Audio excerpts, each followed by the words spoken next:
Hi, welcome to this Die Designer video tutorial.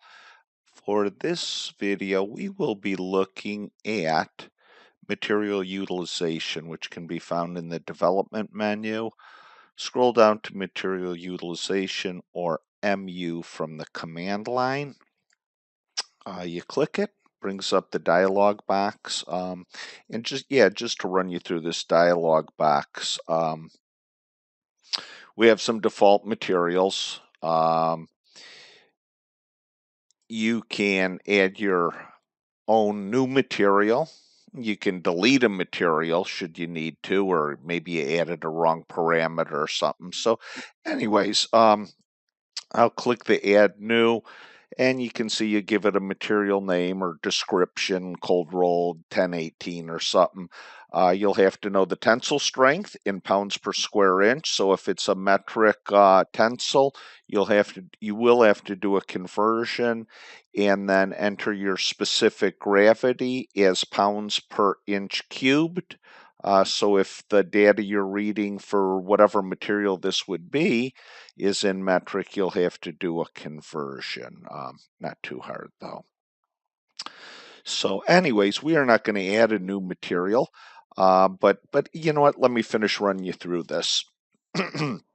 So based on the material type, we will get a specific gravity, which is uneditable. You can see it's grayed out. So a few different things. You go up to aluminum, and yeah, aluminum's pretty light, a 0.094 specific gravity. The weight's to strokes. It is to strokes because you could have a 2-out die or two separate parts in the strip. So it's weight to strokes, just so you understand that when we're totaling everything up.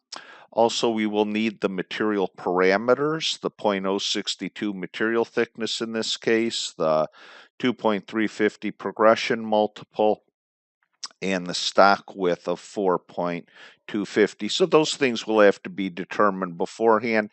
Where the dialog box gets these material parameters is up in the settings.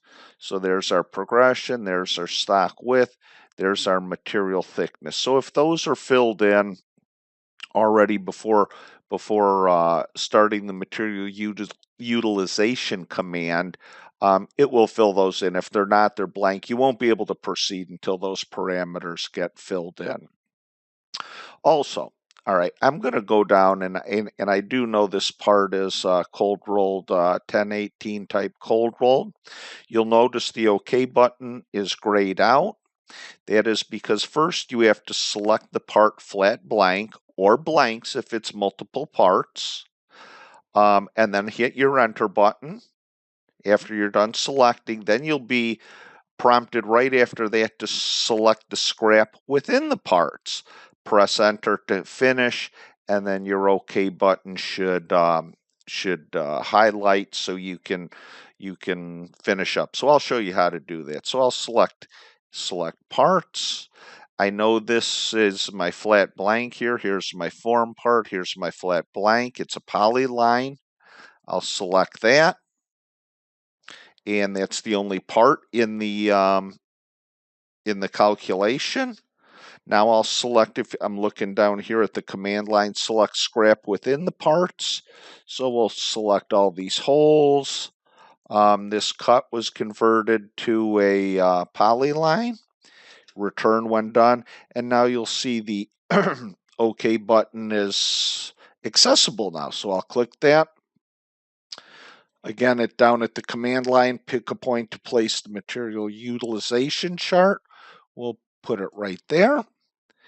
And yeah, so based on those parameters, we got another list of our progression multiple stock width, but there's our specific gravity that was used in the calculation.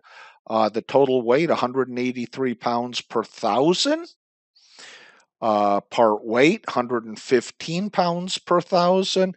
And then we got 67 pounds of scrap per thousand, and we have a scrap percentage of 36.7% of the total material is going as scrap. So yeah, pretty nice for you know, quoting a die, quoting a new strip, you know, and just making it profitable. So yeah, it does it quickly, it does it accurately. One more time, we also have help available. So just a little description of what it does. Also the video demonstration button, which will bring up this YouTube video, and you'll be able to watch the procedure that I use to do this. So thank you for watching, and have a great day.